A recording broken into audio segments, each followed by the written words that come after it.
सभापती महोदय, राज्यभरामध्ये अलीकडच्या कालखंडामध्ये जर पाहिलं तर स्थानिक संस्था ज्या आहेत, ज्या शिक्षण संस्था आहेत, त्या चालवायच्या कसा हा मोठा प्रश्न आहे। राज्य सरकारकडनं पूर्वीच्या कालखंडात जे मदत मिळत होती ते मिळत नाही। 2008 पासून तर आतापर्यंत 100% अनुदान असलेल्या वेतनेतर अनुदान आतापर्यंत मिळालेलं नाही आहे। 2008 पासून 15 वर्ष झाले, आज 15-16 वर्ष झाले वेतनेतर अनुदान नाही।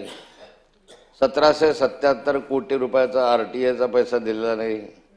4+1च्या संदर्भामध्ये जे 1% तुम्ही म्हटलंय तो पैसा तुम्ही दिलेला नाही आहे। या ठिकाणी शिक्षक भरतीच्या संदर्भामध्ये पोर्टलद्वारे भरावं ते स्वतः संस्थेनं भरायची परवानगी आता ठेवलेली नाही आहे। शिक्षकांच्या संदर्भामध्ये जे काही चतुर्थ श्रेणी कर्मचारी आहेत ते भरा, ते पद तुम्ही व्यापक करून टाकलेले आहे। आता लॅबोरेटरी मध्ये लॅब असिस्टंट म्हणा तो भरायची सुद्धा परवानगी तुम्ही दिलेली नाही, सगळे व्यापक केले। शाळेमध्ये शिपाई नाही आहे, शाळांच्या दुरुस्तीसाठी पैसा नाही आहे, शाळांच्या व्यवस्थापनाच्या संदर्भामध्ये कितीही आपण मेहनत घेतली चांगली आहे तुम्ही अपेक्षा केली तरी कसे करायचे। झाडू कुणी मारायचा? चेअरमनने झाडू मारायचा का हेडमास्टरने झाडू मारायचा? लॅबमध्ये कुणी जायचं? लॅब असिस्टंट, तुमची एक लॅब असिस्टंटची जागा ठेवली तुम्ही, त्याच्या खाली लॅब टेक्निशियनच्या खाली लॅब असिस्टंट, तेवढा जागा, तर कसं चालवणार शाळा? मग ह्या संदर्भामध्ये शासनाकडे जर पैसे आले तर या अशा गोंडशोधला करता कशाला? तुमच्याकडे जर पैसे आले तर RTI सारखी योजना आणली कशाला? आत्ता हे बजेट सेशन आहे, किमान या बजेट सेशनमध्ये तर तुम्ही सगळं प्रोव्हिजन केलं आहे का? 1800 कोटी रुपये वर्षानुवर्ष जर तुम्ही देत असाल आणि तुमच्या तिजोरीमध्ये खडखडाट असेल तर कशासाठी अशा घोषणा करत राहता? विनाकारण मोठं नाव करायचंय, खिशात दाना आणि मला बाजीराव म्हणा अशा स्वरूपाची स्थिती तुमची दिसते।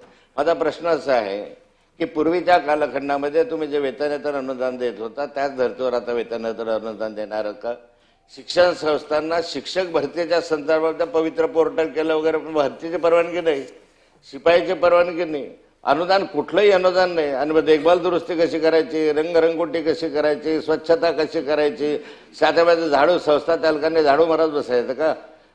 कशा रीतीनं दुरुस्त्या करायच्या इमारतींच्या? मला प्रश्नाचं उत्तर पाहिजे। एका बाजूला दर्जेदार शिक्षणाची तुम्ही अपेक्षा करत असताना त्या संस्थांवर जबाबदारी आहे, सारं म्हणतात त्या संस्थेने केलं पाहिजे, त्यांनी तो दर्जेदार शिक्षणाची व्यवस्था केली पाहिजे आणि शासनाने फक्त पगार दिला पाहिजे, बाकी काही करता कामा नये, परीक्षा घेतल्या पाहिजे, एवढंच का? पूर्वीसारख्या अनुदानाच्या ज्या व्यवस्था होत्या त्या परत तुम्ही सुरू करणार आहात का? आणि पोर्टल बंद करावं, ज्या शिक्षण संस्थांना परवानगी कोणतं बिघडत आहे?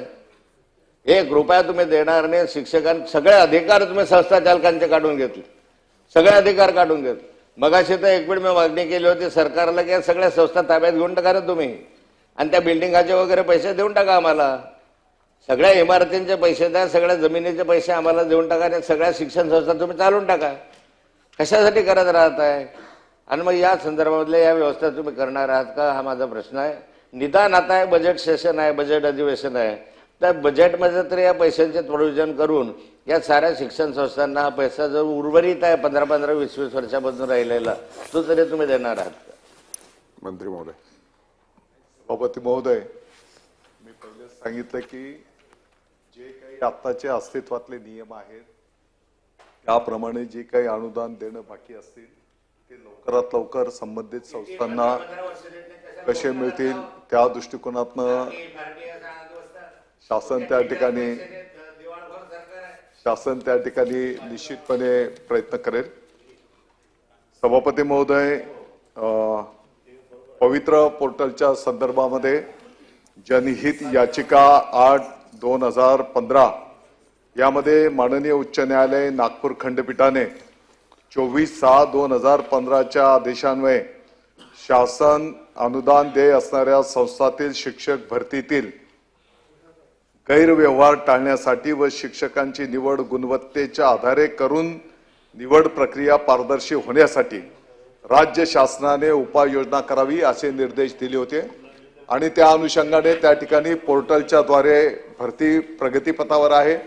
पहिल्या टप्प्यामध्ये अतिशय चांगला प्रतिसाद त्या ठिकाणी मिळाला।